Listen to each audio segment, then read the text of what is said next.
Football on Off the Ball. With Paddy Power's Save Our Game. Donating 10k to Irish football for every goal England scored the Euros. Gamble responsibly. Gamblingcare.ie. And you're welcome back to Off the Ball Saturday here on News Talk. John Duggan with you through until 5. Our football coverage on Off the Ball. Thanks to Paddy Power. For information on responsible gambling, visit gamblingcare.ie. Our text number 53106. You can tweet us at Off the Ball. Watch us as well on the digital and social channels for Off the Ball. For Periscope on Twitter at Off the Ball. On YouTube, on Facebook and on the OTB Sports app for iOS and Android. Search OTB Sports in your app store now to download it if you haven't already. The Premier League is back. Man United 5, Leeds 1 after Arsenal lost 2-0 to Brentford last night. We're joined by the football correspondent of the Irish Independent, Dan McDonnell, and the broadcaster and journalist Johnny Ward to talk about the beautiful game as the season returns. Lads, you're back in studio. It's great to see you. I know, well, Johnny's been in, I think, for a bit of his racing stuff, haven't he? But it's my sort of first time back in, so yeah. I mean, it was good fun doing it from the couch. You know, you could sort of be at home and sort of have various things on in the background or whatever, but we're properly in now, aren't we? It is very strange, I have to say. It's surreal. Very strange. It's surreal. It is surreal, John. It's a bit like the Après match kind of sketches where one of the guys plays three different characters. We are actually all in the one studio, even though we're kind of looking at different mics. We are within touching distance of each other, and it's great to be back. And we're not studio. within touching distance of each other, Johnny. To be clear, that's the whole point. Like we're socially distanced, but we're very closer than ever, Dan, in some respects. Yeah. I was just coming into town there, and there's a real buzz back, JD. You know, some of the pubs that have been closed for so long are open. A lot of people dining outdoors, so there's a bit of life in the air. Did you summer well, lads? Oh, Johnny, you take that one. Yeah. I don't know. I'm kind of, I suppose I'm getting to the point now where I think we're kind of getting back to normal, JD. And for me, I work from home kind of as a general rule, so the pandemic maybe hasn't been as different to me as some people, but I've enjoyed the League of Ireland greatly, enjoyed the European exploits, enjoyed Galway United doing well in recent weeks, and looking forward to the Premier League coming back. Galway United reference 2 minutes in, I think we had that in the sweep, but I love the Olympics, to be honest. I really enjoyed that. I don't know how you found it, JD, but certainly I actually think sport has made the summer fly when you have the Euros patching into the Olympics with a sort of mini break. And we would have had some football stuff at home here, the European stuff that we would have been really interested in. So you talk about sort of English football being back, it sort of feels like it's just crept up on you as opposed to it being a wait for it. I don't know, maybe there's people out there who've been like counting down, you know, for this weekend, but to me it's sort of flown by in a way. And I think I know there's obviously a bit of sort of COVID stuff going on in the GAA world today, and you know, we still feel like we're probably in a small bit of a time lapse, a small bit, when you see obviously the full stadiums in English football over the last couple of weekends, and yet we're still sort of we're living with it here, and we're slowly but surely getting there. And there's obviously going to be bumps in the road and stuff that we're just going to have to get used to now. It's just going to be a part of our sporting discussion for a while. But like Johnny talks about the noise of town today, and obviously from the GAA perspective, you get that sort of big match buzz now around at the weekend, and the city sort of hums to that a small bit. And obviously in a couple of weeks' time we're going to have the All-Ireland Saturday on the same day as Ireland-Azerbaijan, and I think, you know, that will be a part of things just feeling that small bit more normal again. But as you, with the breaking news today and everything that's going on, it just goes to show we're still in other ways a far away from normal too. Yeah, well, that breaking news, if you're just joining us, folks, Tyrone pulled out of the All-Ireland Senior Football Championship due to the COVID-19 outbreak in the panel. It emerged during the week that 50% of the panel had contracted the virus. What it means, as things stand, Kerry receive a bye to the final against either Dublin or Mayo on Saturday, September the 4th. Well, I was kind of taken from last night watching Brentford Arsenal. It is like a different world. That was absolutely fantastic. I don't think I'll ever take for granted being in a full stadium again after watching that. It was just brilliant. No, it was, and I didn't see a huge amount of last night, but Bournemouth West Brom last weekend in the Championship, the first game, I watched that, and there was like 11,000 people in the stadium, and they're on top of each other, and like there is still a part of you that sort of clicks in the background and just hopes that they've got it all right, you know, in terms of the timing. But it's clearly, mean, the Euros gave everyone a taste for that. The FA Cup final did, to be fair. Yeah. It was I think that Leicester-Chelsea game, like, it's probably one of the most memorable FA Cup finals of recent times because of that. And it is, like, even all the way down the leagues, you can see it. Like, I think was it maybe 30,000 or something at Sunderland last week. And I've made this point before, maybe in print, that if you think of like young players, like someone like Gavin Bazunu who's at Rochdale, I don't know, Jason Knight, you can pick a couple of other Irish lads, and even sort of young Premier League stars who've sort of broken through, like Bakary Saka. I know he played the Euros now and stuff, but they've played most of their club football behind closed doors, and it's actually a very different experience for a lot of them, and it is a different game. This is something that I'm always interested to talk to people and get their views on it, that I think some players didn't mind being behind closed doors because maybe if their confidence was low and the crowd are onto them and things are they're struggling a bit, they can feel it on their back. And for some it was liberating, and others clearly lacked. They needed that motivation and needed that energy, and you can probably see with some of the games we're seeing now, it feels like the tempo was higher, and I think that's just because of the presence of the crowd. And I think Brentford, by all accounts, was a real example of that. Yeah, and we've got matches underway at 3 o'clock. So Burnley 1-0 up against Brighton. James Tarkowski scored for Burnley at Turf Moor. It's Chelsea against Crystal Palace today. No Lukaku. Everton with Seamus Coleman in the team against Southampton. Leicester against Wolves, and Watford against Aston Villa. Shane Duffy's playing for Brighton. We've got Norwich against Liverpool at 5:30. The Championship also underway. Peterborough 2, Derby 1 earlier on. Festi Ebosele played for the Rams. And Man United, Johnny, 5-1 against Leeds. Why can't they do this all the time? Pogba 4 assists, Bruno Fernandes hat-trick. It was sublime. Yeah, I think you're hitting the point there. It's to do with Pogba. Pogba was absolutely sensational today. He was involved in 4 of the goals, and the quality of 2 or 3 of those assists, literally as good as you will see, like world class. And he was playing.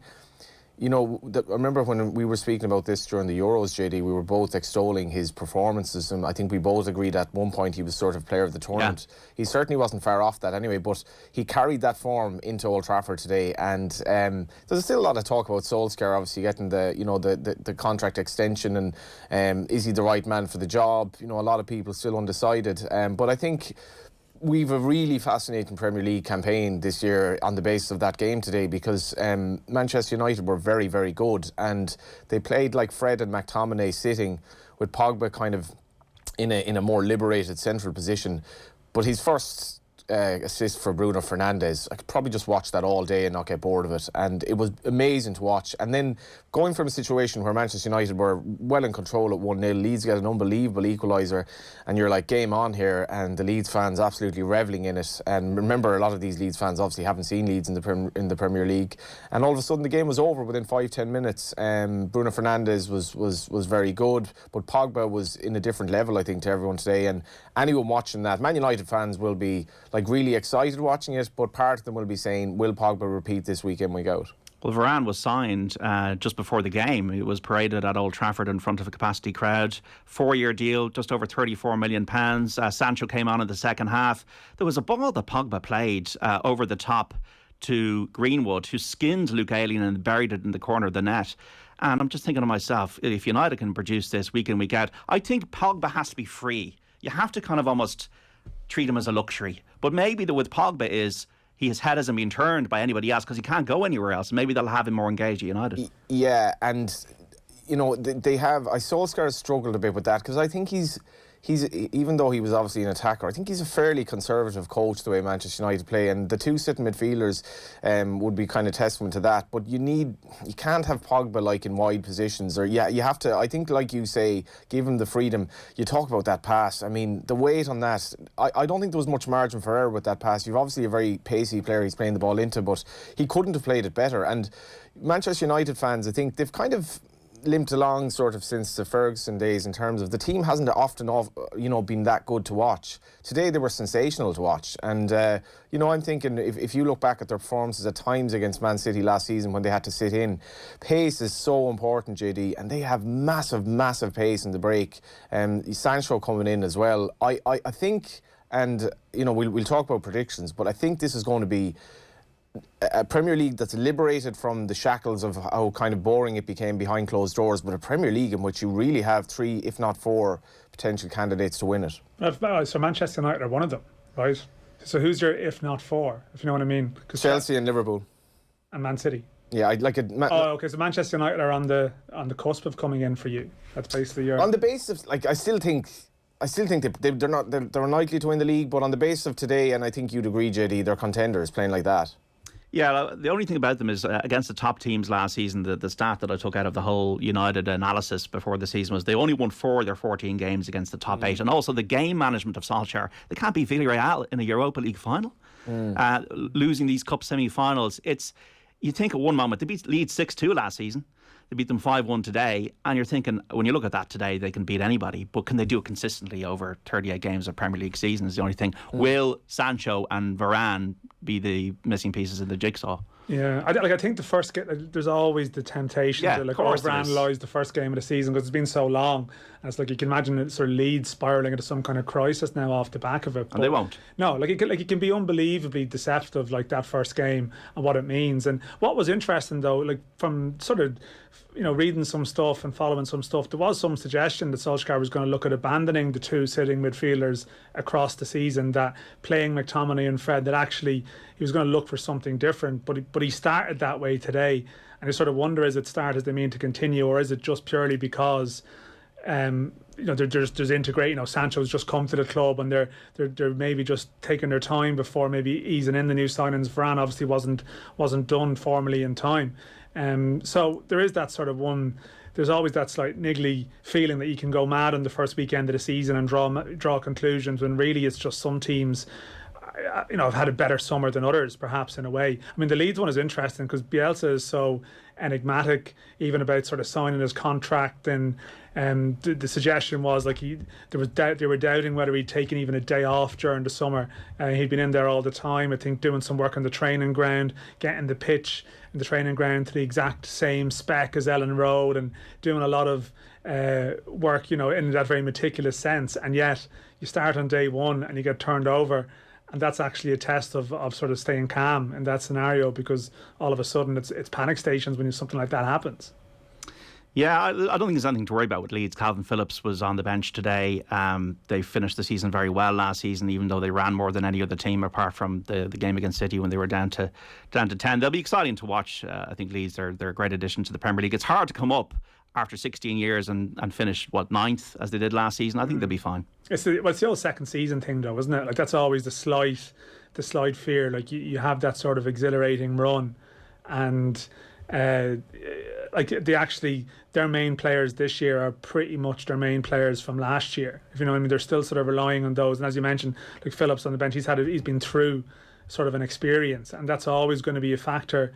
It's actually going to be just interesting to see how some of these English players get on, because they've been through a pretty sort of draining experience. And it's actually the slight contrast is with Liverpool this time round. I know we're kind of maybe run through some of the teams where you have sort of a situation where Salah and Mane have had their first summer off in a couple of years, and they might be flying. So that's the other side of it, the Euros factor. Just want to break away, Dan, for a second, because if you're just joining us, folks, the big news story today is that Tyrone have pulled out of the All-Ireland Senior Football Championship due to the COVID-19 outbreak in the panel. It emerged during the week 50% of the panel had contracted the virus. Tyrone requested a 2-week deferment of their semi-final against Kerry. They were given 6 days. What it means is, as things stand, Kerry receive a bye into the final against either Dublin or Mayo on Saturday, September the 4th. On the line now is the Tyrone joint manager, Brian Dooher. Brian, good afternoon.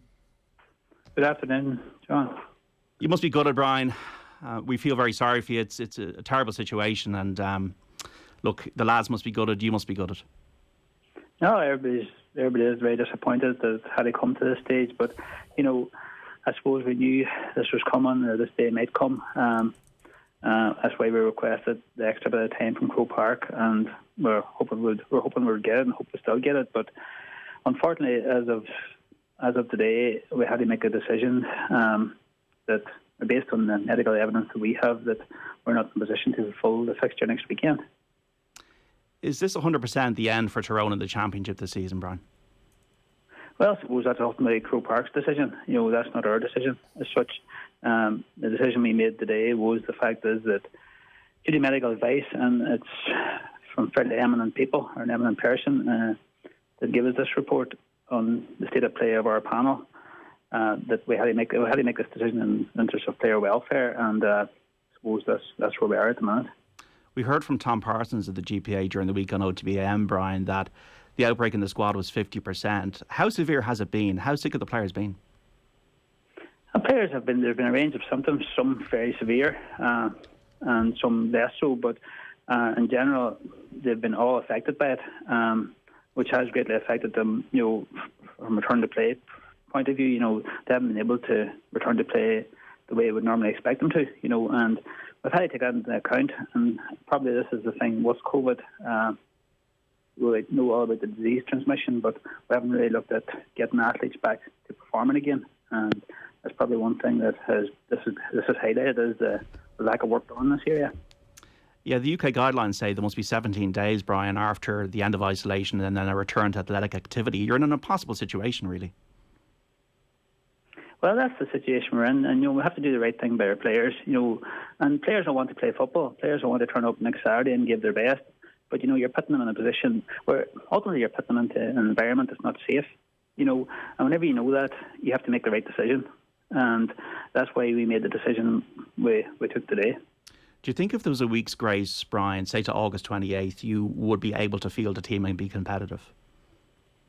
Well, I suppose that's the question, and we'll have to look at that. But I think it's time. Ultimately, the experts in that area should talk to each other from Croke Park and from Tyrone GA and elsewhere, and see what's the right thing to do by these players.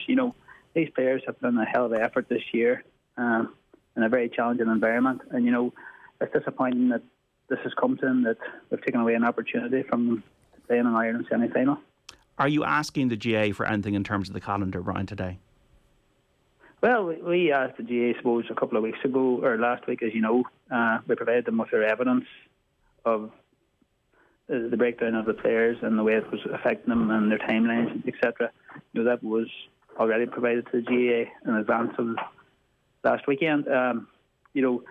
We'd ask the GA to look at it again, surely. But we're talking about the GA's decision at the end of the day, and we respect that.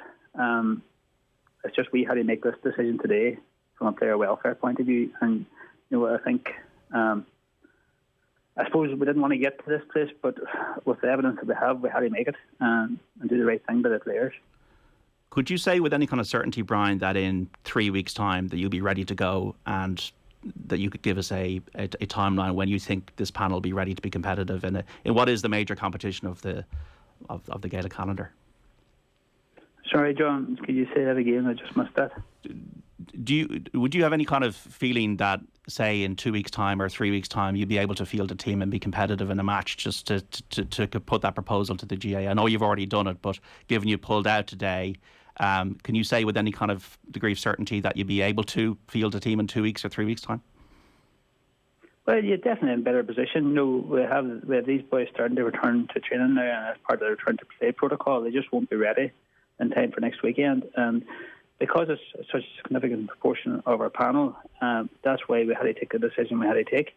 We weren't going to put the players into that unsafe environment as such. And but a week's time, 2 weeks' time, the picture changes definitely.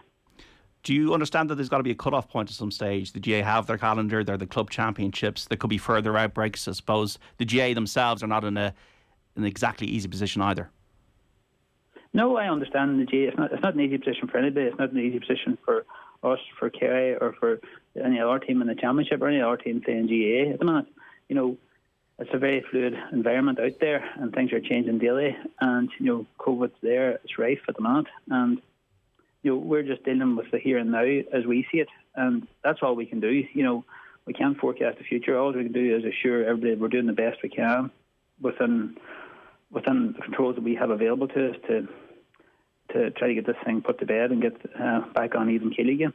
It's been an excellent season for you and Fergal Logan as well in Tyrone. Brian, you won the Ulster title. You've done so well. The players were so excited, I'm sure, about taking on Kerry and maybe getting to the All-Ireland final. It's just very frustrating for all concerned.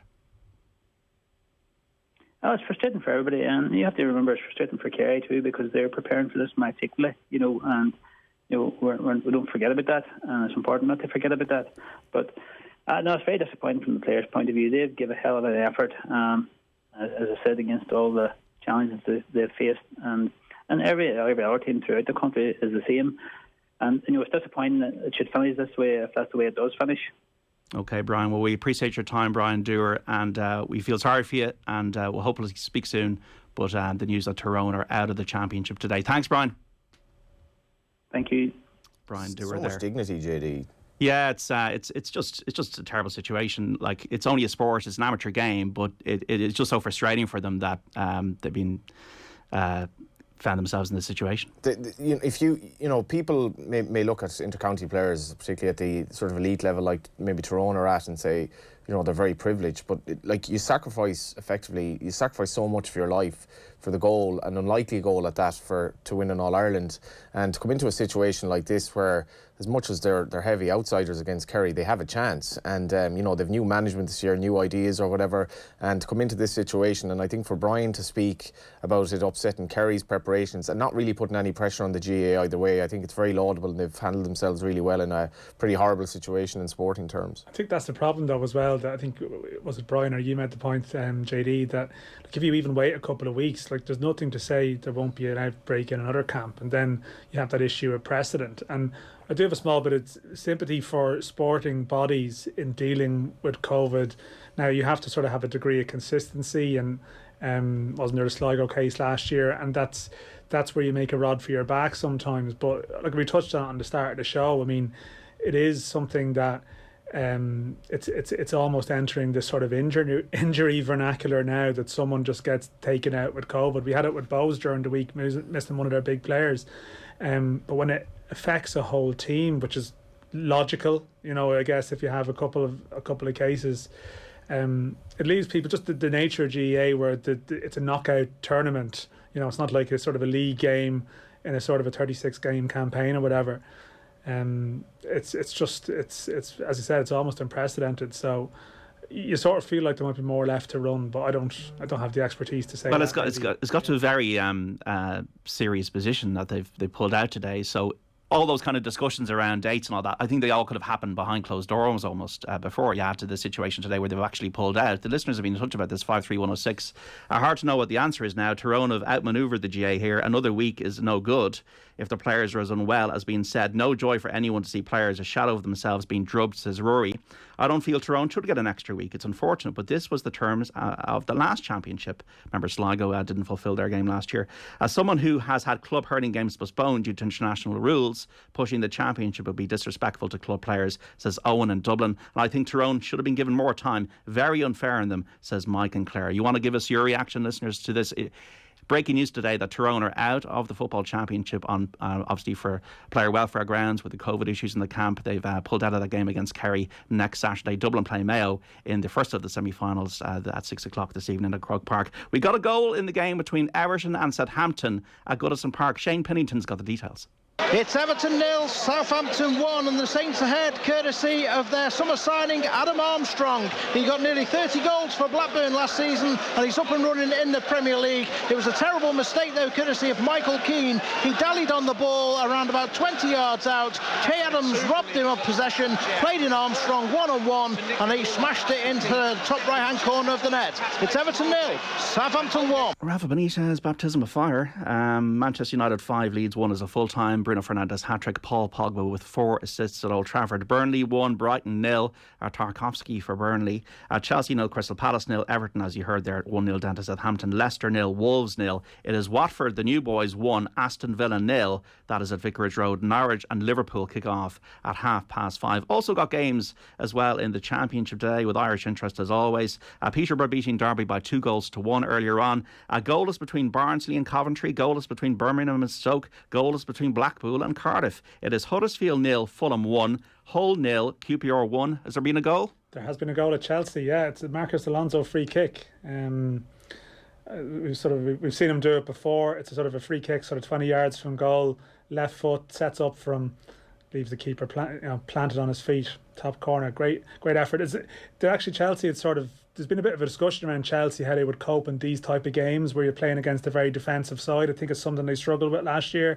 So yeah, to take something from a dead ball situation, it's a pretty good effort. You're all seeing it there, lads. I don't think the keeper could have done much with it. I think the sort of flight of the ball was close to perfect, I think. Palace is an interesting one, JD, as well. I think, if I'm right, Patrick Vieira, he's only the 10th black manager in the top flight of English football, which is quite staggeringly low, really. And it'll be interesting to see how he gets on. You know, black managers have been criminally underrepresented in English football for whatever reason, but he doesn't necessarily come there with an amazing managerial pedigree from the US. Wasn't very nice from a niece either. No, nicely done. That's a dreadful joke, John. But yeah, but like it's a bit left field. I think they're effectively second or third favourites to go down, so the expectation isn't necessarily very high. But this is going to be challenging. They're 27 minutes in. They're 1-0 down at Chelsea, and you know, this could be a difficult day for them. Yeah, they've done okay, I think, in the market. Conor Gallagher's not involved today. He's actually come from Chelsea on loan for Crystal Palace. Eze is out for quite a while. It's a massive loss. That is a loss, isn't it? You know, I mean, he's out for quite a while. But yeah, it's interesting. James McCarthy left. He went back to Celtic, didn't he? Way back to Scotland, but at Celtic now is with the club he supported as a boy. Yeah, I just think with Palace, it's one of these clubs that Hodgson's obviously brought a certain stability. He was always going to keep them up, but we've seen it before with sort of Frank de Boer going there, and I don't know, maybe that's just generalising to sort of to suggest that they've gone for a similar enough type of appointment. But if it doesn't start well, you just get the sense that it could become uncomfortable pretty early doors for them. And it will be a case that, you know, if it goes badly, how long before people are sort of saying, no, they need that steady pair of hands that Palace seem Big to Sam. They've had them all there, though, haven't they? They've had Alan Pardew. They've had Tony Sam, Pulis. They've all been at Palace, right? It is. If you haven't been to Palace, you don't count as. Neil Warnock was there as well, wasn't he? I think. I mean, listen, if you haven't lived as a journeyman English manager unless you've managed Palace at some stage. I think it's a badge of honour. Yeah, Wilfred Zaha pivotal to everything, obviously. I'm always surprised that he hasn't got to a bigger club. I can't get my head around that either, JD, to be honest. He's a very, very good player. Yeah, I've seen him in the flesh. He's excellent to watch. OK, Off the Ball Saturday on News Talk. You can text us on 53106 your predictions for the new season. Who's going to win the Premier League? Who'll be the top four? Who'll be relegated? The Irish player you want to see do well or that you predict will do well. And the top goal scorer as well will be Lukaku, Harry Kane. Where's he going to go? Or Bruno Fernandes after today's hat-trick. 53106 your text. We're back after this. Off the Ball on News Talk.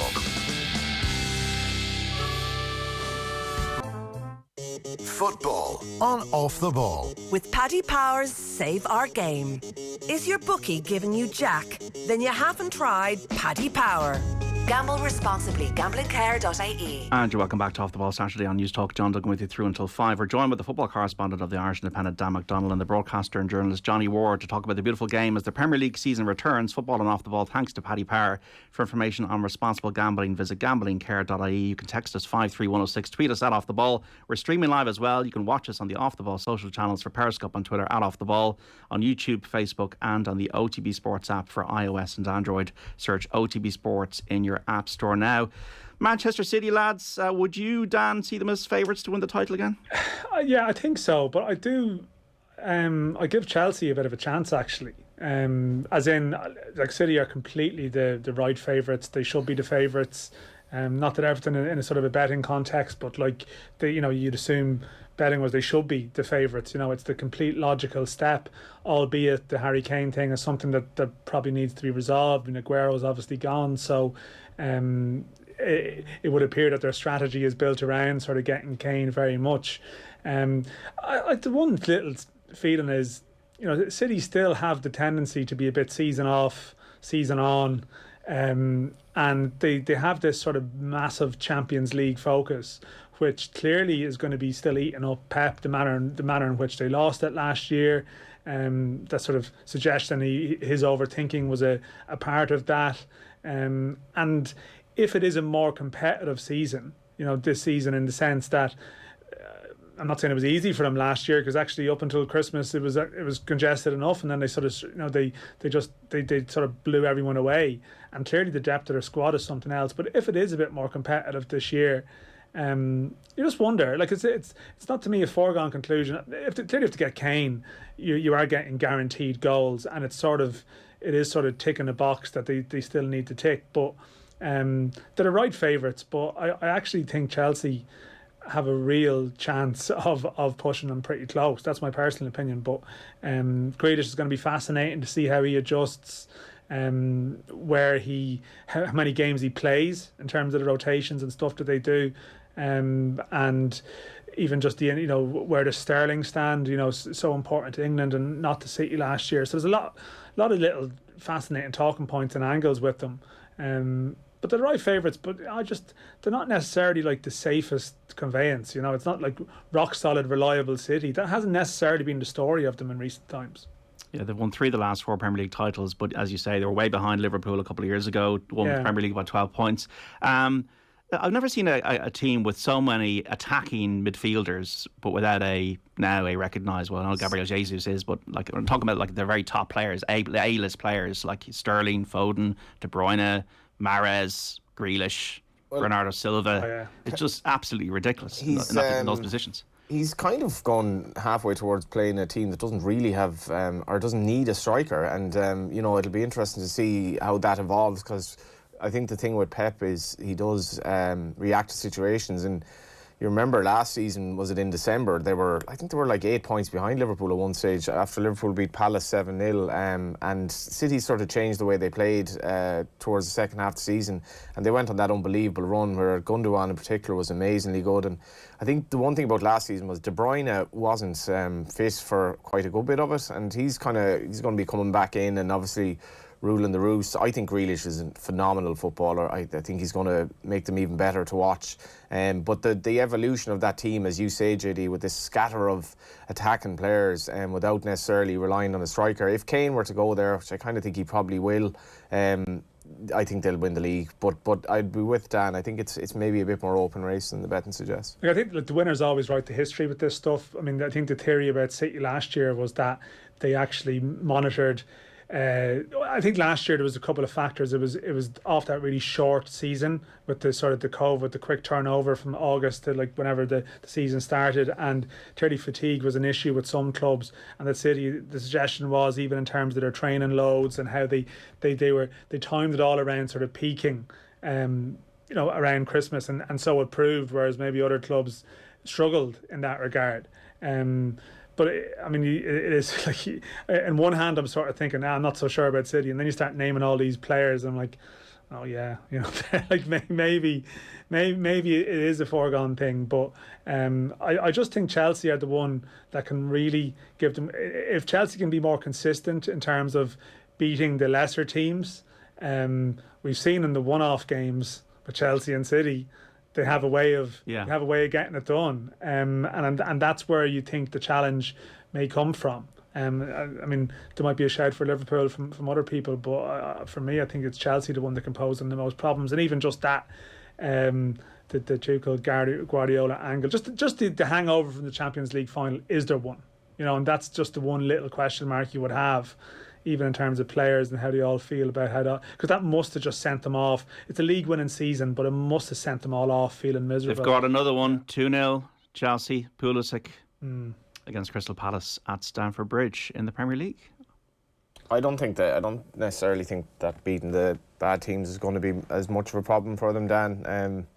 No, I don't think. But he's got Lukaku to come into the mix as well. So Lukaku, that's the thing. Yeah. So he could. Lukaku's the missing piece. Yeah, well, it's surely 24 goals last season. Jorginho scored 7, was Chelsea's top scorer in the Premier League last season.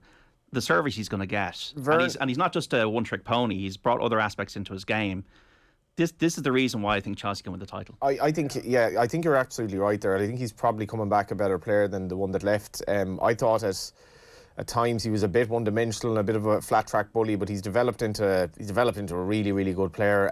It's a fascinating narrative. They say you should never go back, but he's going back to a team that, by all accounts, he had a very, very strong relationship with Inter and the fans and all that, but he's coming back to a club that he knows quite well, a club that's really on the up, has a really, really good coach, had an edge over Man City in the Champions League final, and he could be the missing link. I think they are serious, serious contenders, and if you believe in the XG as well, Chelsea's XG. Do you believe in it? I think it can be overrated, but I think it's often a better guide than the actual scoreline itself. Because do you all love Chelsea, the XG people? Yes, right? Chelsea are They're all over the Chelsea. XG. They last under Tuchel, their XG was off the charts really since he came in, and it was a good move in fairness. They sack managers too regularly, but you know the Lampard thing was a gamble that didn't work, and they're very strong defensively. I'd have them probably second favourites. 5-3-1-6 lads. If the Bruno Fernandes who played against Leeds turns up against the Republic of Ireland next month, we'll need an abacus to count the score against us, says Dan. We don't want to have. He didn't have a great Euros though, did he? No, he didn't. No, he so like it's all about the love you feel in a particular environment or whatever. But he didn't have a great time of it with Portugal. I mean, I can from watching that game today, and you know you're sort of taking a magnifying glass to find Irish players involved in the Premier League, never mind scoring a hat-trick. I can see where that argument comes from, definitely, but I think the Portugal gig seems to be a bit different for him.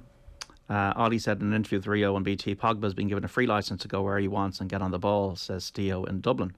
It's not a licence though to be in and out of games, and that's been his problem. He's been so inconsistent. I can't get my head around that. I don't know if it's his happiness or his agent. If he plays like he played today, he's basically as good as there is in the world, you know. But that's interesting that he said that though. So that actually seems like more of not an impression from watching it. That's something he's actually said.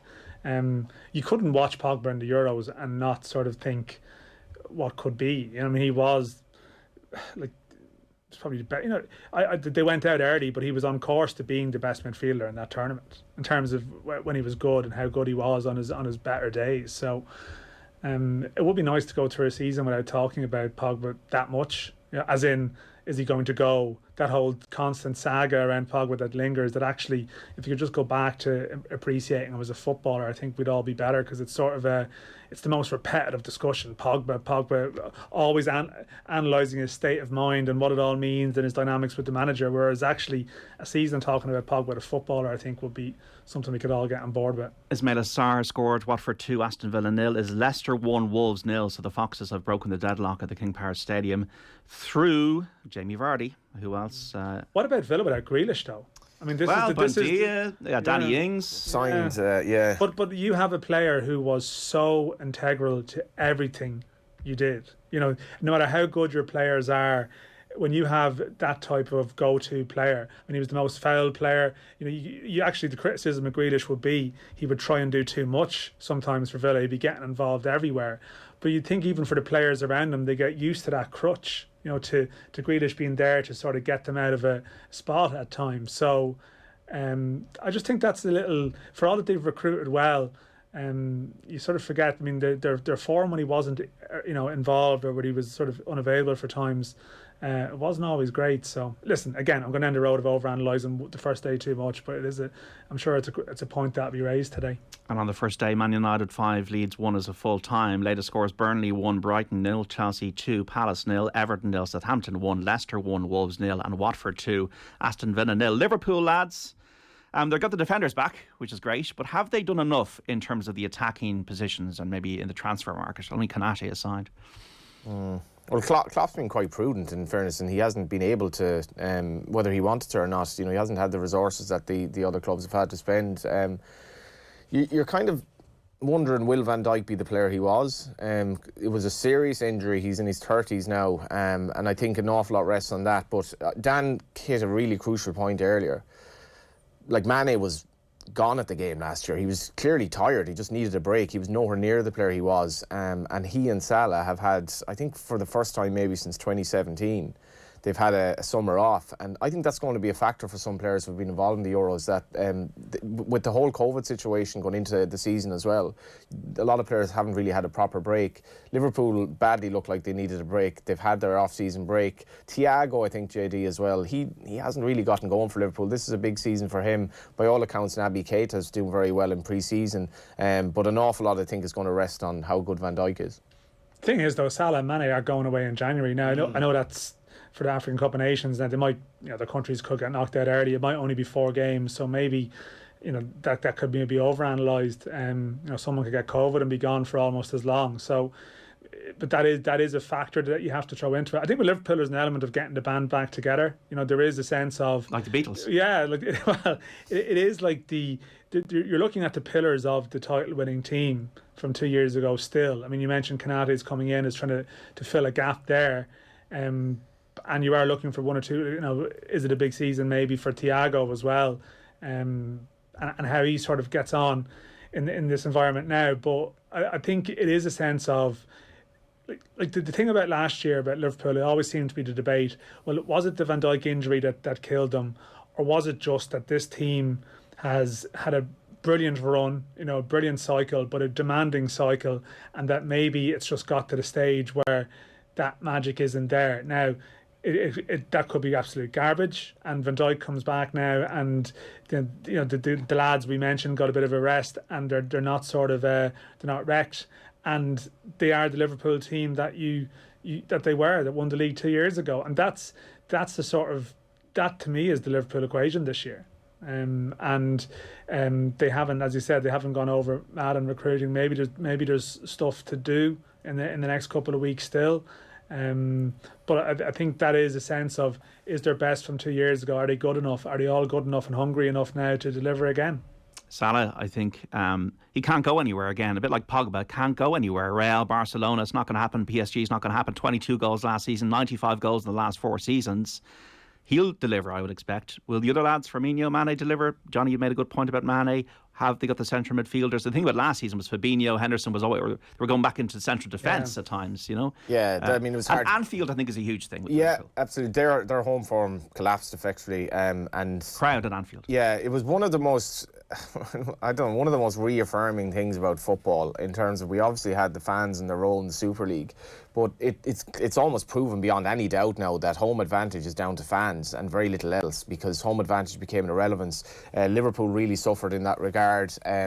And I think as well, Anfield is going to be absolutely rocking in the early games, because you saw at Old Trafford today, it was almost like old times. It was kind of like Old Trafford with an atmosphere, which is definitely a rarity. And the Leeds fans they didn't even have that before. That's my point. Yeah. Like, for some of those games, that's where they would have been vulnerable. And by all accounts, the game last night was similar as well. But it's going to be an interesting one for Klopp, JD, because they did sort of collapse last season from the position they were in.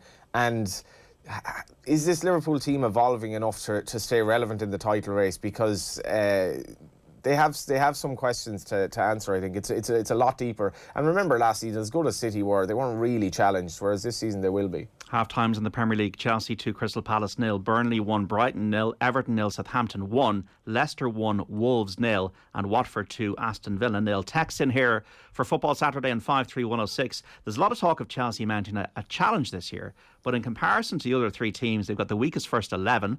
For instance, how many Chelsea players get into Liverpool's first team? Definitely Conte, maybe Mount to replace Wijnaldum, and that's possibly it.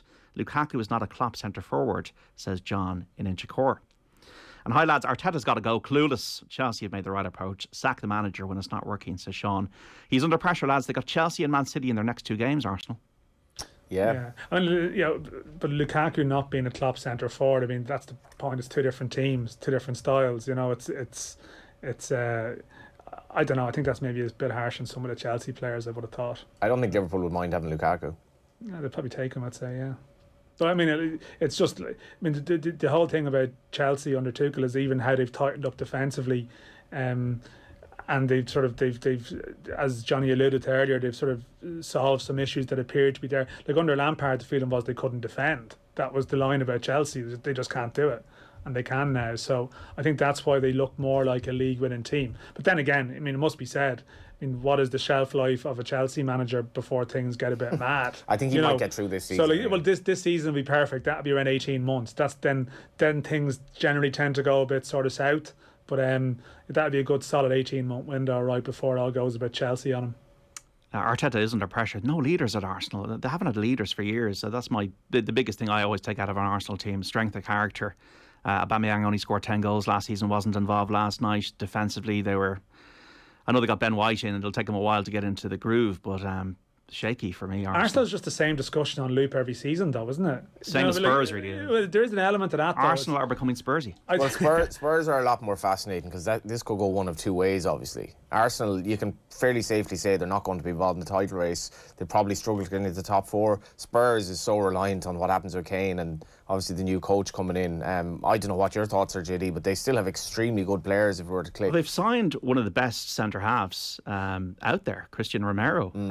So the new guy, Fabio Paratici, the new director of football, has got obviously a lot of people on his phone, and they've a Jorge Mendes link, because remember that Nuno was the first ever player. Client, of Jorge Mendes. Yeah. So there's obviously been moves made at the boardroom level to kind of improve the recruitment aspect of the club. Brian Heel is signed from Spain, a young, exciting winger. Will they keep Kane? I think they're spending the Kane money. I think Matt Doherty might struggle to get into the team. He might play with a 4 at the back, Tanganga at right back. Yeah. So there'd be a bit of a worry for Matt, I think, because Nuno, I know they've been acquainted and they did well together, but he did sell him. There was a suggestion that in the last season at Wolves, wanted a different type of option to Doherty, but then, Doherty is also sort of a Mendes client, so you're there's all these angles to football and all these aspects to the whole thing, and I think it's mad that Nuno has ended up there. I mean, the recruitment process for the manager wouldn't fill you with confidence by everything you've heard, and that to me, I'm just naturally down on Spurs, thinking if that's how you prepare for a new season, when you talk about the power of, say, the top 4 that we're looking at, I just don't see how it's realistic. It's almost you're looking to hit on a bit of luck to get there. Yeah. You've a very powerful chairman. That's one thing.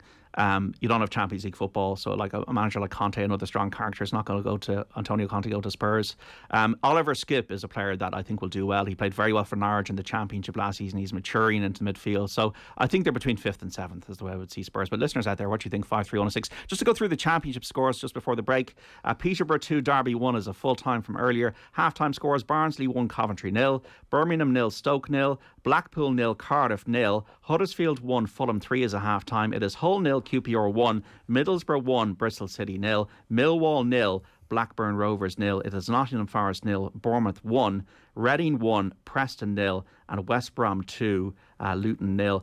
Latest score is the Millwall Blackburn game. All the other games are half times. 8 o'clock start tonight for Swansea against Sheffield United. If you're just joining us here on Off the Ball Saturday, the breaking news today, the biggest one really is that Tyrone have pulled out of the All-Ireland Senior Football Championship due to the COVID-19 outbreak, and the panel emerged during the week. 50% of the panel had contracted the virus. What it means, as things stand, Kerry receive a bye into the final against either Dublin or Mayo on Saturday, September the 4th. Half-times in the Premier League: Chelsea 2, Crystal Palace 0.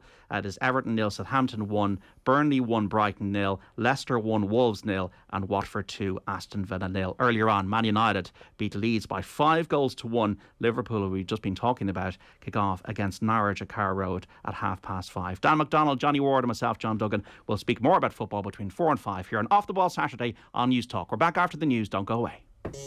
Football on Off the Ball. With Paddy Power's Save Our Game. England's goals totaled 110k for Irish football. Gamble responsibly. Gamblingcare.ie. Off the Ball. This is News Talk.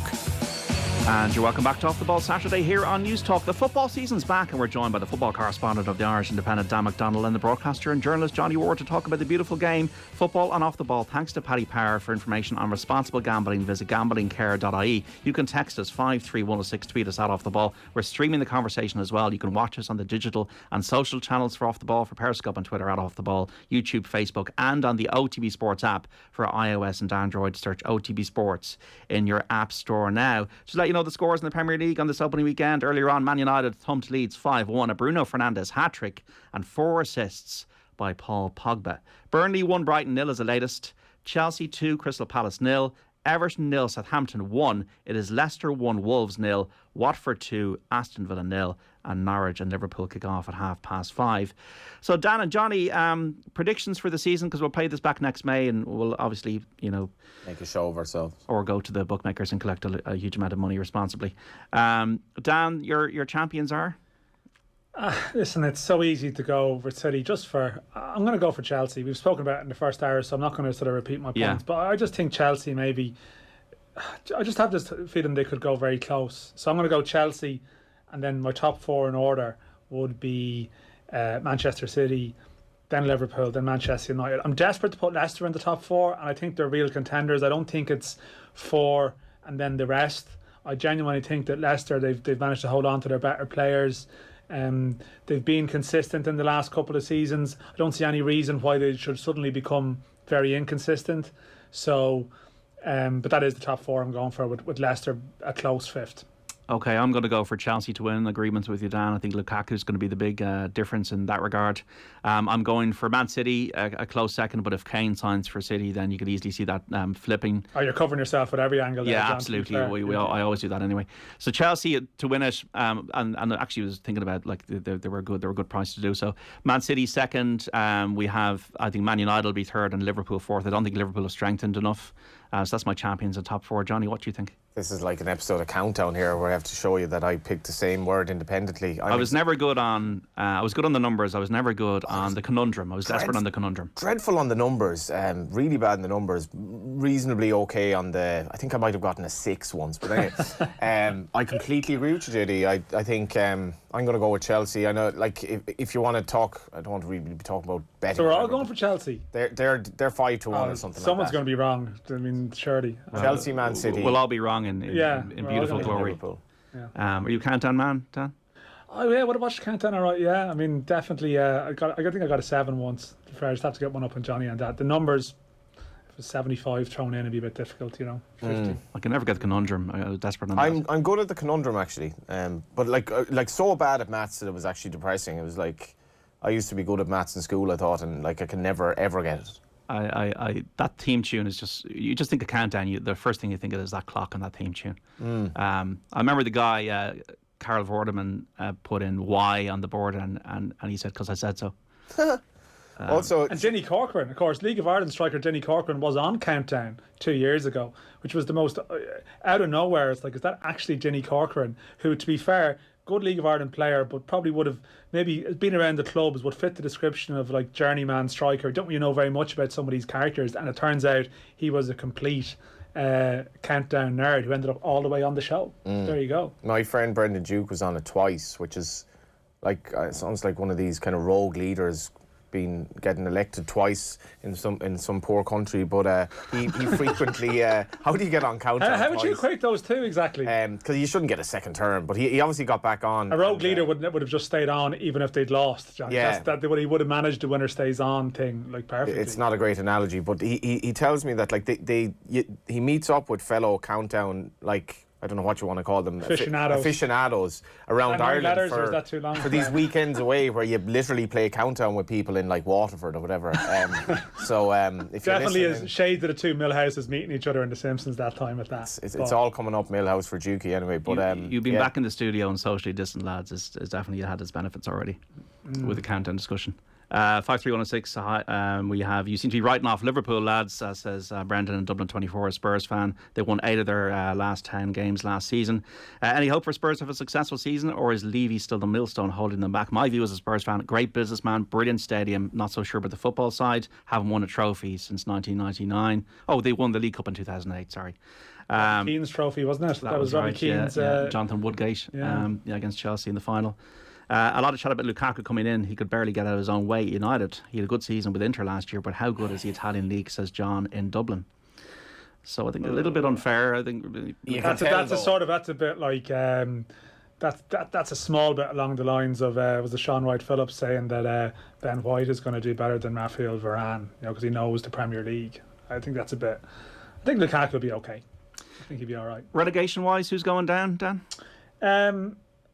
See, this sounds reactionary now because it's a response to last night, but I actually don't think Brentford will go down. But I actually know 1 or 2 people involved in football who are big into their into their data and into their analysis of stuff. And they're probably some of the XG people, Johnny. But they were convinced that like Brentford would stay up. That Brentford are. They have all the ingredients to be a successful, underrated and underestimated Premier League side. But I actually don't think they will. I think Watford will, although they're winning today. And Watford are sort of a mad club. You can never really figure out what's going to happen with Watford. But I think Watford will go down. I think Norwich might agonisingly miss out. And I think Newcastle I just think Newcastle, I mean, how much more misery can you withstand before it eventually leads to you going down? Like, it just feels like they're a relegation waiting to happen. I think Southampton are another one to watch, because they just seem to be selling good players, and and I know they've signed Adam Armstrong, and again, they've started well today, and they have a very good manager, which is possibly why I don't think they will go down. But I think they've got the potential to be around there. But my three definitely are going to be Newcastle, Watford, and Norwich to be maybe 18th. Johnny, who's going down? Yeah, I far from anything even approaching an expert in these teams, but I definitely fear for Palace, Norwich. Yeah, Palace. Maybe, I think he'll. This is the thing. Like, I was sort of tipping Waterford to do badly in the League of Ireland this season. I think I tipped them to finish last on the premise that I didn't think their managerial team would work out. But that's all well and good. But then they just sack the manager and bring somebody in who's done unbelievably well. So I think Palace will possibly change their manager at some stage. But maybe then Norwich, and after that I'm not sure. Newcastle is an interesting shout because it's just such a horribly run club in many ways, and you'd wonder how long they can last it out. Again, very few songs. We'll have the fans back. If you're going to make that Liverpool angle about Anfield being back, like, is the Newcastle fans being back, probably should be a good thing. Although, well, they're sour on Bruce. They don't like Bruce. That's what I was just going to say. If they're turning on the manager, then maybe that's a bit more of a concern. But yeah, it feels like we haven't mentioned Brighton, who is another XG team. Yeah, but they're invariably around there, and they don't have any strikers. They haven't done mad work with their squad. So, but yeah, I think that's the three. But I think there's actually an open enough field this time. Yeah. There's a fair few contenders, and I think the promoted teams will do okay. Yeah.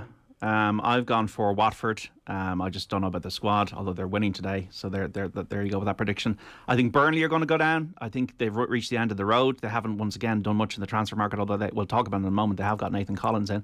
And I think Southampton are going down. I think they want to sell the club, the owners. They're not investing. Danny Ings has left. Hasenhüttl plays an intense style. I don't know if they can keep that up for the season. Over the last 25 games last season, they were the worst performers.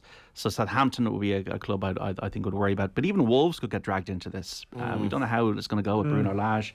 I think that Newcastle will be okay because of Callum Wilson and Alan Saint-Maximin. But yeah, definitely interesting. I think the angle with that, though, is as Johnny was saying, like, who's more likely to twist things up, mix things up in mid-season. I think that is a point about Palace, that if things aren't working, you can see them changing it, whereas others will be less likely to do that, and that is certainly something that you have to. Like, I think if Wolves got into a bit of bother, for example, I'd say they wouldn't be shy about making a change, and they still do have a fair bit of money there and a fair bit of backing there, that you would think they'd be able to turn it around.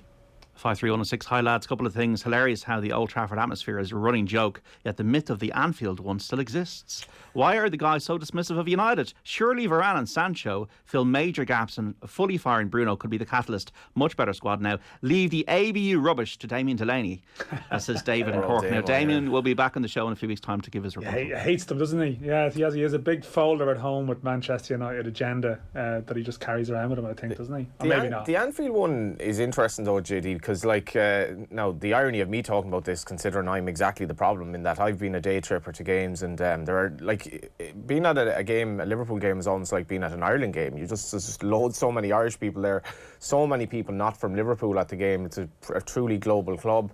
There's an interesting situation with the distribution of season tickets, where if you want to go to a Liverpool game, it's kind of a circuitous route to get there, but you'd probably possibly end up using someone's season ticket getting into the game. And as such, like, a lot of the people at the game are they're not regulars at home games. And the atmosphere at Anfield, I mean, I was at the game against Napoli in the Champions League. That was pretty cool. Other times I've been at Anfield, it's nothing to write home about. And that's gone back to what Roy Keane was saying all those years ago with the prawn sandwiches. It's just like Manchester United were making a lot of money from people day tripping, and they'll obviously spend more money if they're an irregular visitor to the ground. And Premier League, it does have a lot of grounds where I'd say even the Emirates Stadium isn't. I don't know, I've never been there. I wouldn't say it's an amazing atmosphere. Well, I think that's one of the things with Arsenal, though, isn't it? That a lot of the sort of hospitality seats is the best hospitality section. Great grub there, but it faces the camera, so you see a very slow return for the second half. But I kind of wonder, actually, in the post-COVID world, will there be as many day trippers and travellers in the short term this season?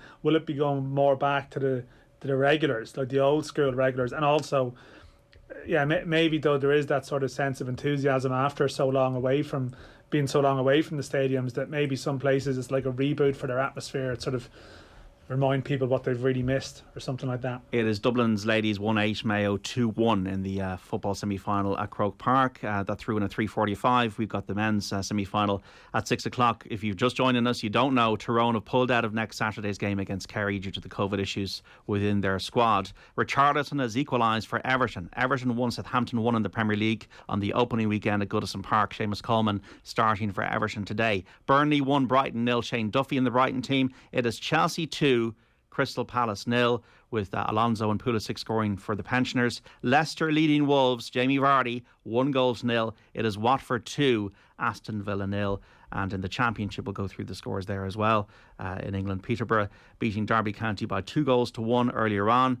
That was a result. Barnsley 1, Coventry 0. It is Birmingham 0, Stoke 0. Blackpool 0, Cardiff 1. Huddersfield 1, Fulham 3. It is Hull 0, QPR 1, Middlesbrough 1, Bristol City 0, Millwall 0, Blackburn 0, Nottingham Forest 1, Bournemouth 1. It is Reading 1, Preston 0, and West Brom 2, Luton 0. Callum Robinson scored for West Brom, Dan.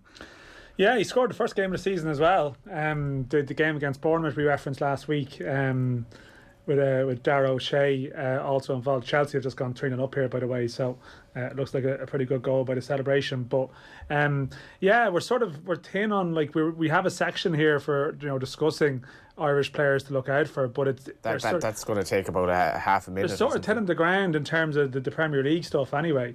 I think maybe it's going to be a slightly different discussion in the Championship with the sort of volume of players we have there. But again, like, Jason Knight is injured because his manager injured him in training, which is not an ideal start to see. It's actually Chalobah who scored for Chelsea, who was the sort of surprise inclusion today, and it looks like it was a pretty special goal in terms of the reaction, the joy of the teammates around him, because he's playing on the right of the back three today, and Reece James isn't playing, and Silva's on the bench as well too. So I think he was on loan in France last season. Chalobah, that's a great start. Drilled it in off the post. Yeah, he's again, they've stepped off him, Palace, and they've invited the shot, and he's scored it. But yeah, I mean, the Irish lads, we are thin on the ground in terms of, like, well, this has been a very encouraging start to the season for this person. I mean, Callum O'Dowda was one that Stephen Kenny was talking about, big style. He got injured in the first game of the season. He's always injured. The one to look out for, maybe, that looks like he's set to have a really big season, or maybe a breakthrough season, is Gavin Kilkenny, who is at Bournemouth.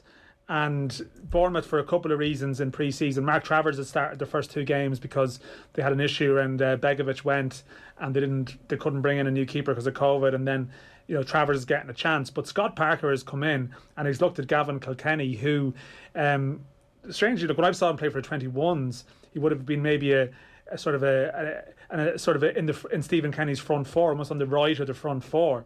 But basically, at Bournemouth, he's viewed more as a deep line playmaker, playing in front of the back four. He's not a big lad at all by any stretch of the imagination. He's almost sort of Josh Cullen's size, and not dissimilar in terms of style. But Scott Parker, it just goes to show how, for young players, like, a manager can be everything for you. Scott Parker has come in, and from pre-season, he's decided, yes, the way he sort of gets the ball, his range of pass, and he gets the play moving, he's going to play for Bournemouth, who are promotion contenders. So you sort of wonder, is he just out of nowhere suddenly going to enter the Irish discussion big time? Because he is one that it appears he's a breakthrough player. Like, at a Premier League level, Nathan Collins is the one. You mentioned him earlier, JD. Who? What are his attributes? Well, they've for paid, people who haven't seen. Yeah, so they've paid 14 million for Nathan Collins from Stoke. Now Nathan Collins is I think he's 6'4", 6'5". He's an imposing figure, but I'm doing a piece on him. It's going to be maybe in our paper next weekend, but I've been speaking to people who worked with him all the way up, various coaches, and everyone who sees Nathan Collins for the first time, they think, well, this guy is a giant. Even at 13, 14, he was a giant. But what they say about him is that leads to you almost being pigeonholed as, well, he's a big lad, he's just going to head it and kick it. But actually, he's technically very good, and he's also regarded as having a really good attitude, willingness to learn. He was in the same Dublin and District Schoolboys League team at under 14 level as Jason Knight, and also Dawson Devoy at Bows. That was Stephen Rice was their coach, who's now joined the Ireland staff, but he would have coached that team. And Collins and Knight in particular had great attitudes, and they have a lot of the raw materials, maybe physically or energy wise in the sense of Knight, or power and presence in the sense of Collins, but they have a lot of the attributes to go with it. I think the one slight question mark that people are raising at a Premier League level is that he's not hugely quick, maybe over like 5 yards. He's not rapid, but actually I've spoke to people about that, and they say, well, just don't underestimate him on that regard either.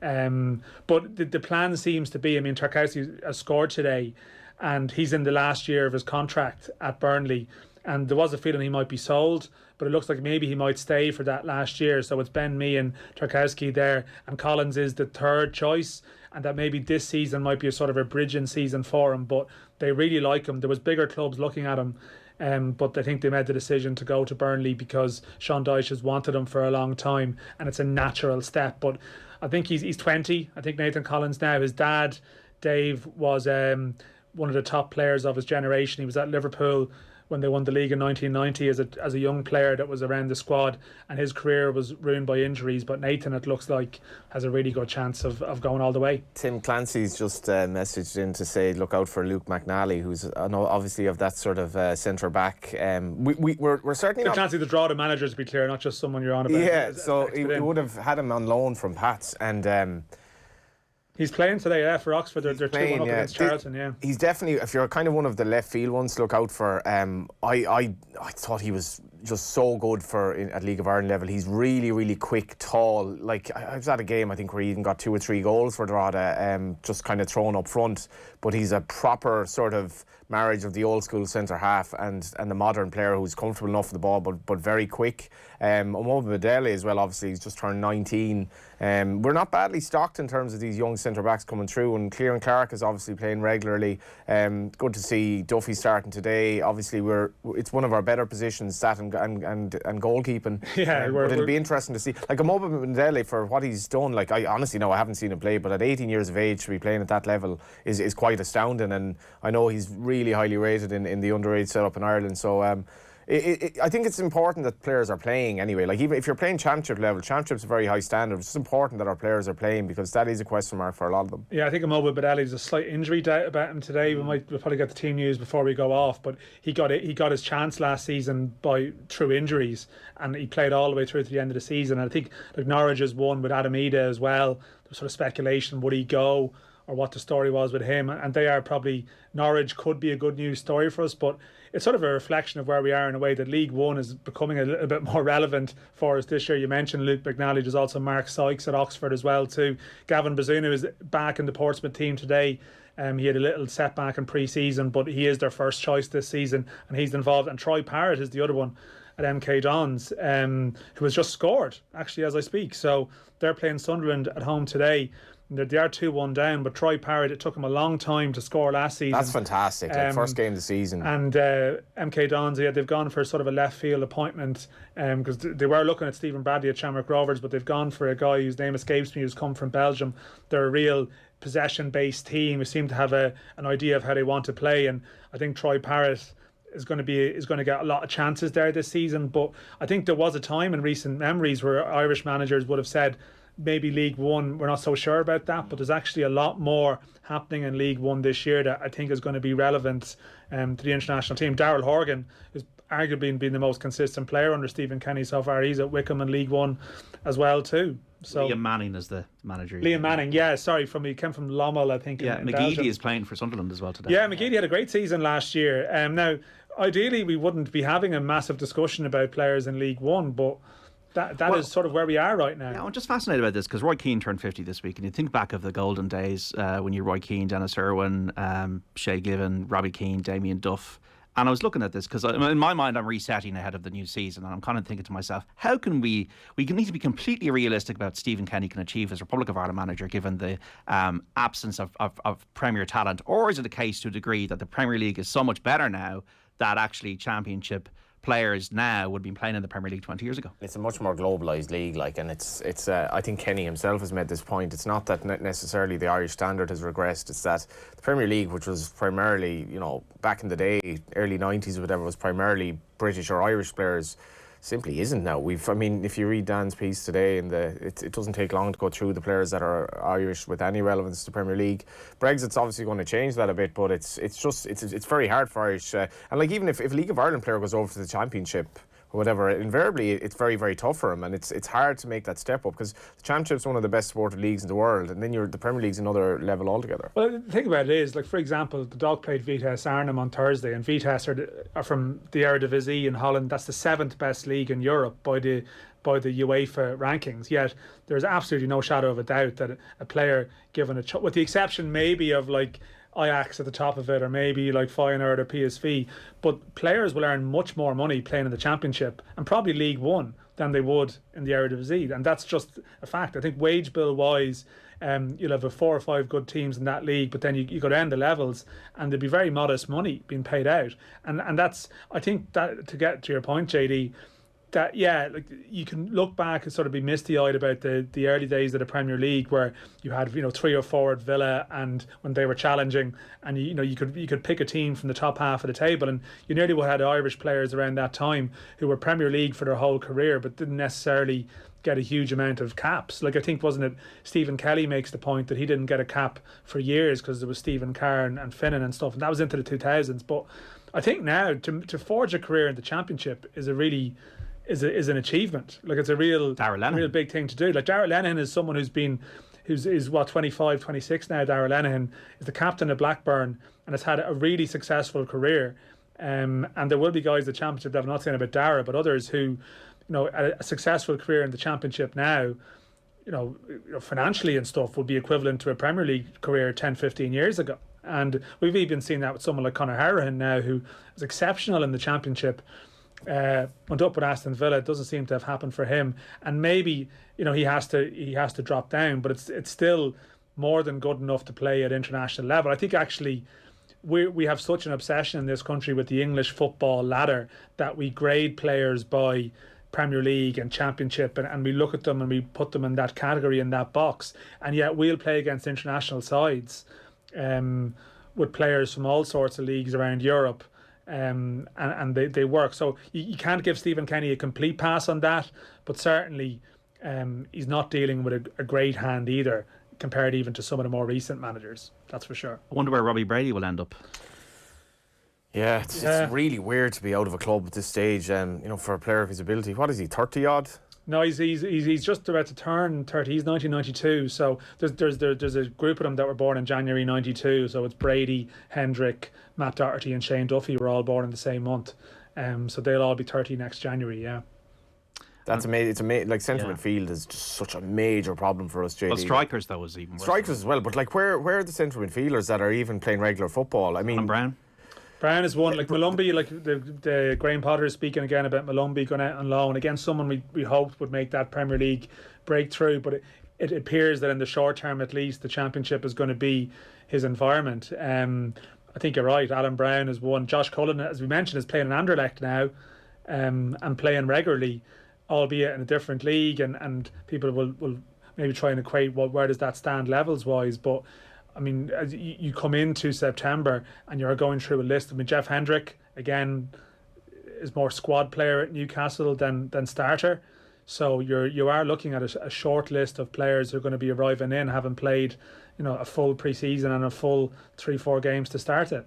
Going to hand it to Watford, 3-0 up now against Aston Villa. Cucho with the third goal at Vicarage Road.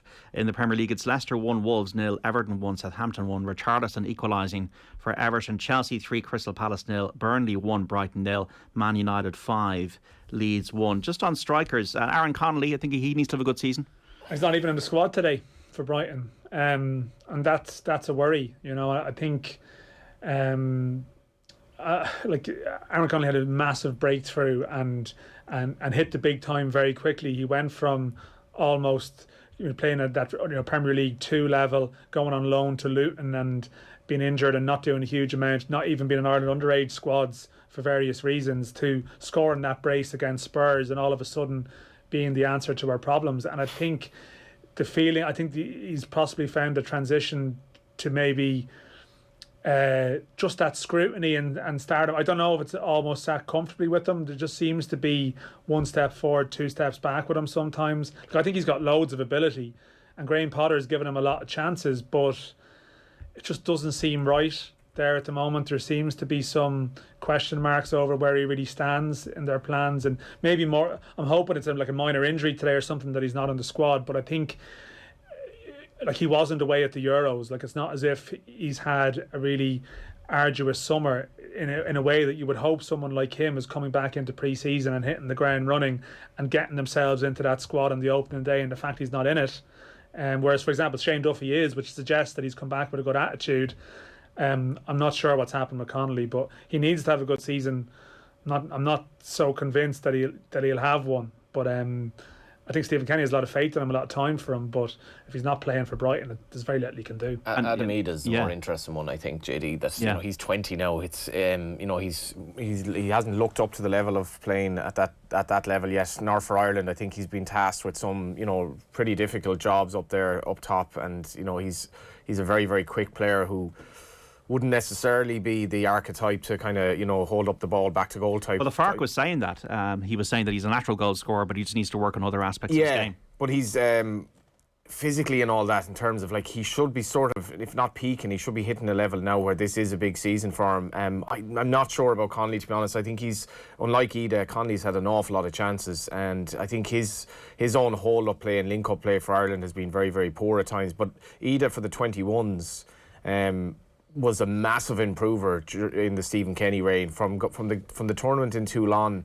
to the subsequent qualification tournament, he was really, really good. And anyone watching those games against Sweden and Italy or whatever, where he and Troy Parrott were just outstanding against really high caliber sides, you got very excited. And I think we probably maybe reached the peak of this golden generation then, and the reality has been that like hardly any of these players have made an impact since. And Troy Parrott today scoring at that level, that's where we're at. But I think Ida, it has to be a big campaign for him, and I think the manager will give him a chance.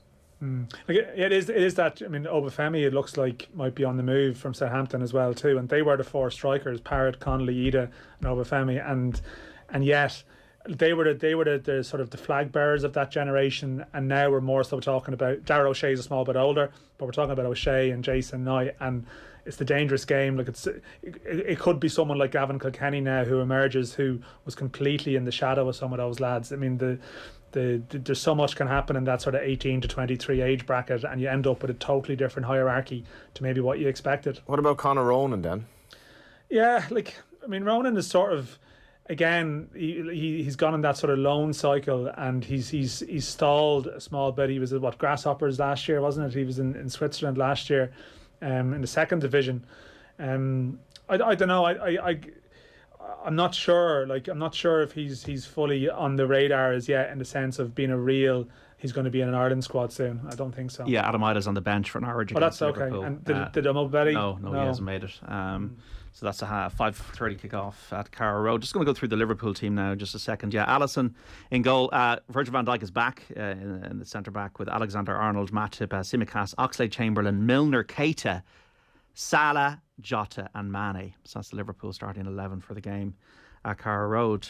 Interesting to see Harvey Elliott is on the bench, Caoimhín Kelleher is on the bench. If and we don't want this to happen, if Alisson does get injured, Kelleher, I think, is clearly seen as the number 2 there now. He's signed a new long-term deal, and he could be actually our biggest player in the next while. 100%. I mean, Kelleher is one injury away. I sort of mentioned this in the piece today, from becoming the highest profile Irish player. And between Kelleher and Bazunu, we are going to have a million debates about these lads over the next period of time. And actually, then you have Mark Travers playing at Bournemouth. I think James Talbot actually is playing for Bows now, is an excellent keeper. And another time we'd be having a big debate about should he be in an Ireland squad, and yet it's harder to have that when you have that quality of young keeper coming through. But you have two guys going completely different routes at massive clubs. I think Bazunu is really rated at City, but he's going to Portsmouth. He's going to play a full season this season in front of a proper fan base and a great club. And Kelleher might play 6-8 games, but does your 6-8 games for Liverpool, if he gets dropped in for Champions League games and League Cup games and Cup games, and being around some of the best players in the world every day, does that edge it for you? I mean, it's a good debate to have. We'd love to have it in every position, but I think he is number 2, John. There's no doubt about that. Okay, 53106 for your text messages, listeners. Any questions or opinions about the new Premier League season? We're back. Everton have scored 2-1 now against Southampton. Just to let you know, they've got another goal. Everton, a Decore with the goals. So the Toffees 2-1 up, coming from behind. Just to give you these Premier League scores. Man United 5, Leeds 1 is a full time. Bruno Fernandes hat-trick. Paul Pogba with 4 assists. It's Burnley 1, Brighton 1. Brighton have equalised in the last few minutes, so they were 1-0 down. And Neil Maupay, maybe criticising his goal scoring record, but he scored for Brighton 1-1 now. It's Chelsea 3, Crystal Palace 0, Everton 2, Southampton 1, as we said, Leicester 1, Wolves 0, and Watford 3, Aston Villa 1. Off the Ball Saturday on News Talk is back after this. Football on Off the Ball with Paddy Power, fueling the mischief in the beautiful game. Gamble responsibly. See WE.net.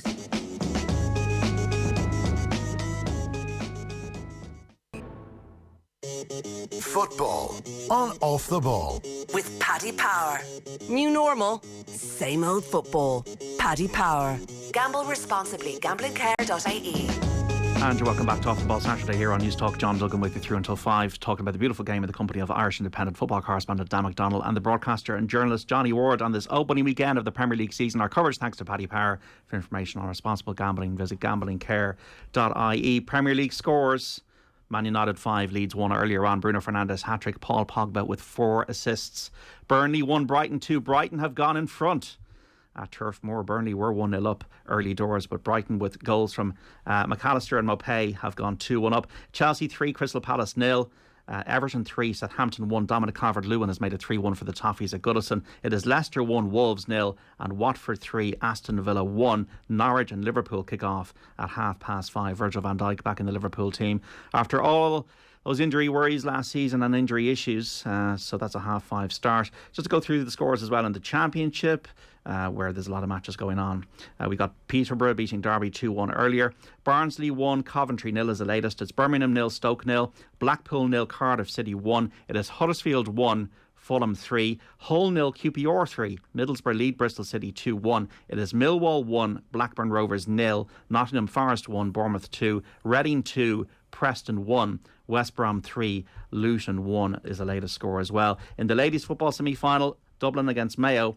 Dublin lead that one by 111 to 2-2. The men's football semi-final throws in at 6. Dublin into the final, or Mayo into the final. One of those teams will go through at 7:30, 8 o'clock. We'll know this evening. Kerry are already in the final. Why do I say that? Because Tyrone have pulled out of the Championship. If you're just joining us, if you didn't know.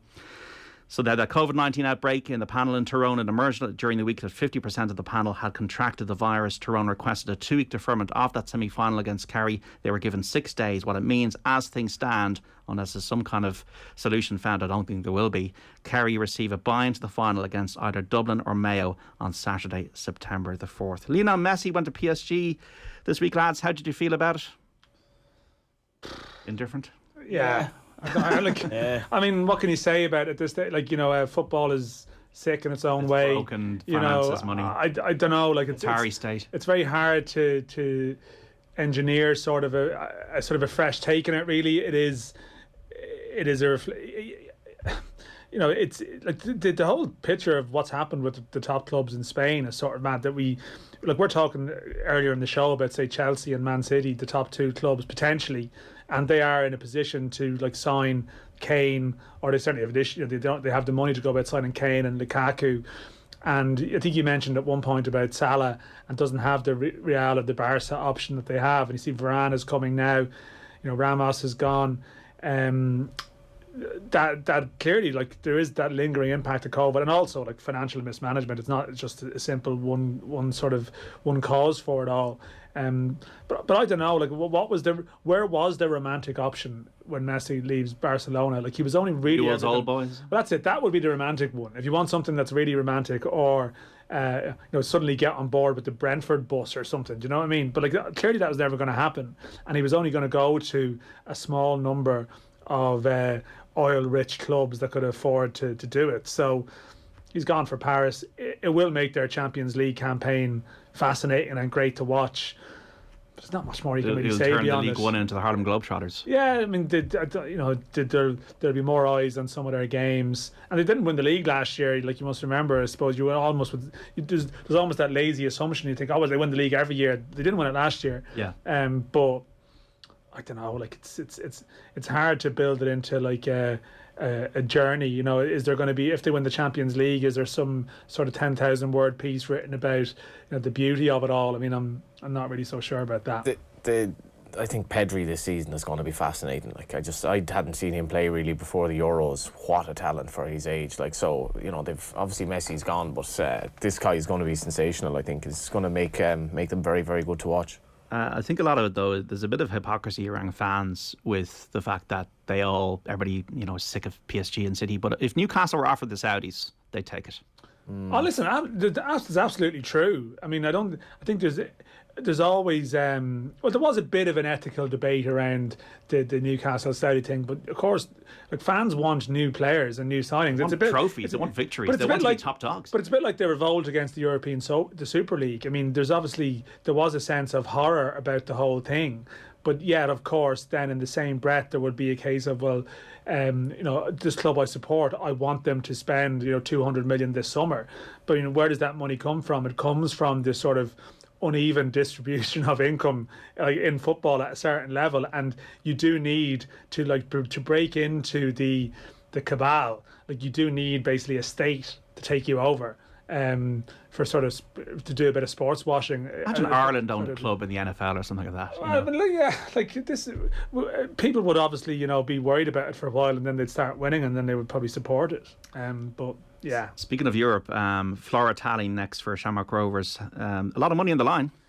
Yeah, like, it has been the best year. It was lost a small bit in the Olympics, and and the Olympians deserve everything they got in terms of like coverage and attention. So I'm not quibbling about that, but it's actually been a great 6 weeks or so for our clubs here. I mean, on the books, on the sort of the official ranking, it will go down as the best return by Irish clubs under the current grading system for, you know, the coefficient, how it's calculated.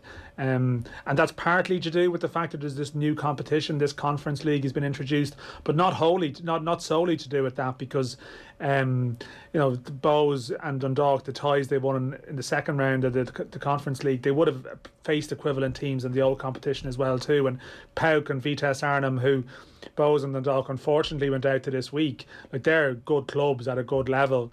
And I mean, that's actually, while that competition through the eyes of the Premier League and the big leagues is naturally going to be frowned down upon, you look at some of the ties that are actually next week, in Spurs are in there, but they're playing a team from Portugal. You know, Vitesse Arnhem are playing Anderlecht now. Like, there's some really good teams in there, but Shamrock Rovers were always probably likely to be the last one standing, because the way it's all structured now is that if you're a domestic champion, a league winner, you get a second chance or even a third chance in some cases to get into the group stages. And as you mentioned, John, there's a lot of money on the line. Like, if you said to Shamrock Rovers at the start of the year that you can play the champions of Estonia in a two-legged tie to win basically just under €3 million and guarantee yourself group stage involvement in the autumn in the competition, which is 6 more games, and you could get Spurs, you could get Roma, you know, you could get sort of some other sort of big clubs still from big leagues.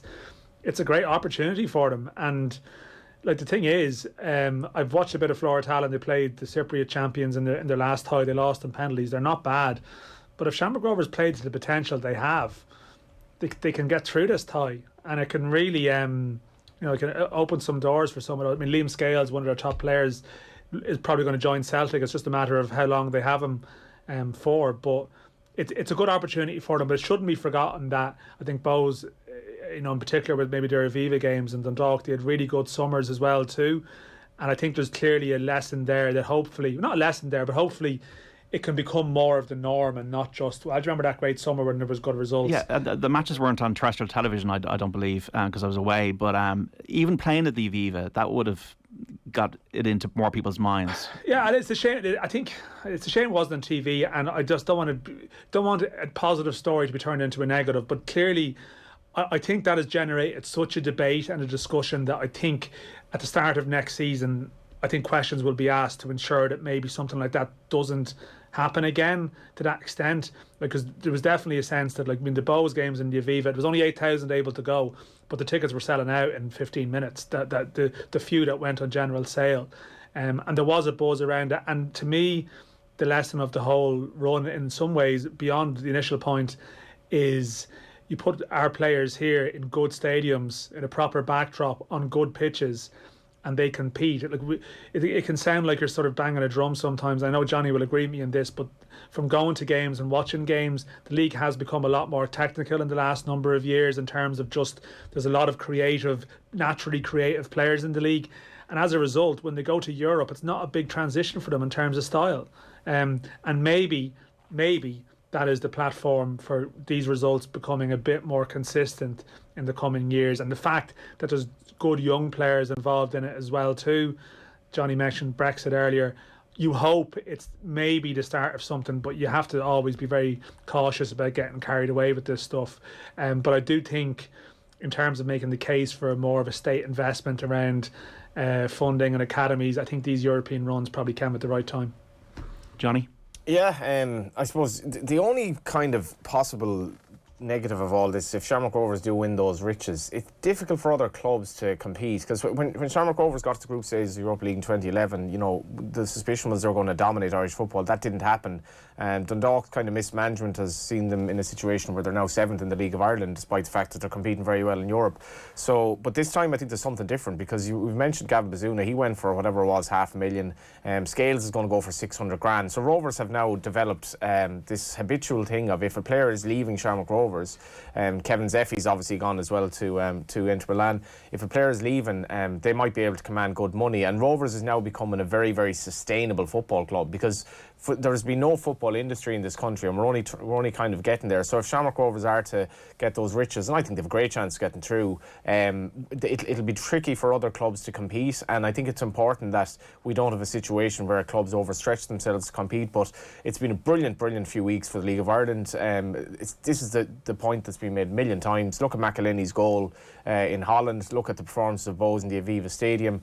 They just wouldn't look the same in some of the decrepit grounds that we unfortunately have in this country. But I've said this for years. I think the standard is very good. Every time I go to a game, pretty much I enjoy it. And we need to package it next year for the TV companies to get it right. And I think, like Stephen Bradley said, JD, have a bit of belief in the product as well. Don't be looking for crumbs at the table, because we should be a lot better than that. And I think the league should be very proud of what it's become. But you need people to want to watch it. I think the whole point is, sometimes after you have good results, you say that should have been on the TV. I think people were I think it needs to be more of a case that the public have a bit more belief and trust that it's going to be more consistent. I think like the league also has to build a bit of credit. Like, I'm furious that some of those games weren't on TV. I'm not taking an issue with the comments and the outrage with it, but I suppose the flip side is sometimes our clubs have bad results in Europe and we're happy they weren't shown on TV. You're almost happy it's gone under the radar. Whereas I think if the results become more consistent, then the games will be on TV. It will naturally happen because the demand will be there.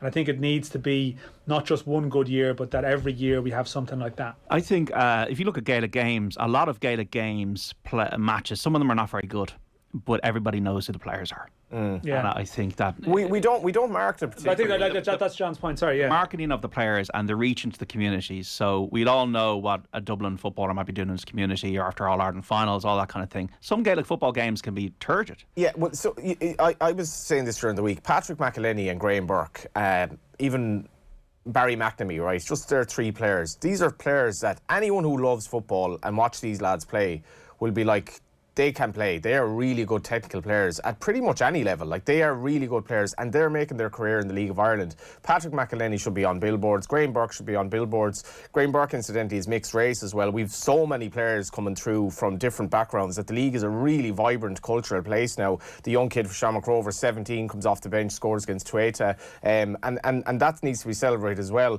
Even in Galway, we've so many different backgrounds in terms of the kids. And I suppose lastly, JD, I watched an under-14 League of Ireland game the other day, just the highlights package, admittedly couldn't get over some of the skills on show. Football in this country is going to be very, very good in the next few years. I can just say Johnny has got through the whole show without mentioning he was hanging out with Michael D. Higgins last night in Galway. I'm impressed. We've got almost 2 hours in. Not for the first time, I'd say, Johnny. We haven't had that the anecdote of you buying a scarf for the president last night. If you are listening in, you did commit to coming on the LOI Central podcast. And on Off the Ball Football Saturday, I would hope as well. And Off the Ball Football Saturday, he did make the point that I won't be able to do in the next few weeks because the French president is coming over. And I was like, well, bring him on the podcast as well. And he was like, well, he wouldn't really have much to offer in Irish football. So I said, you know your football, Michael D. And he saw Galway United beat Shelburne 3-1.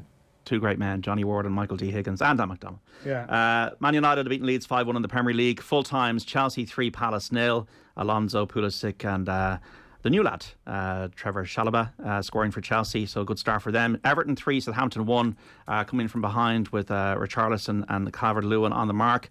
Latest scores, Burnley 1, Brighton 2, Leicester 1, Wolves 0, and Watford, the new boys, 3, Aston Villa 1. So these are latest scores. Norwich against Liverpool kicks off at 5:30. In the Championship, we've got results as well coming in. Peterborough beat Derby 2-1 earlier. At the moment, it is Barnsley 1, Coventry 0, Blackpool 0, Cardiff 2, Huddersfield 1, Fulham 4, Hull 0, QPR 3, Middlesbrough 2, Bristol City 1, Millwall 1, Blackburn 1, Nottingham Forest 1, Bournemouth 2, Reading 2, Preston 1, and West Brom 3, Luton 1. A full-time score, Birmingham 0, Stoke 0. Dan and Johnny, thanks so much. Appreciate it. Great to be back, JD. Good to be back great to be in, back yeah. in studio and great to see you again. Just to let you know, folks, as well, that big story today that Tyrone have pulled out of the Football Championship because of the issues around COVID in the camp. So Kerry getting a bye into the final and Dublin and Mayo in the men's senior final at 6 o'clock. Dublin 1-15. 2-6 to Mayo, so Dublin leading the women's semi-final. The men's semi-final throws in at 6, as I said. Just to let you know about tomorrow's show, don't forget Off the Ball back from 1 until 7 with Joe Malloy in the chair. Live and exclusive Premier League commentaries as we kick off our Sunday coverage. Nathan Murphy and Brian Kerr in the commentary box for the game between Tottenham Hotspur and Manchester City. Stephen Doyle and Keith Tracy providing the call on Newcastle against West Ham. Billy Joe Haddon will look back on Dublin and Mayo, that semi-final. Ryle Nugent and Colm Keys join us for the Sunday pay-per-view. Be sure to tune in for what's going to be a great show. If you missed any of our Premier League season preview on OTB Football Saturday with Dan McDonnell and Johnny Ward here, you'll be able to find a podcast on the OTB Sports app. Search OTB Sports in your app store to download the app for iOS and Android, or listen back wherever you get your pods. Thanks so much for listening this afternoon. We'll speak soon. Bye-bye.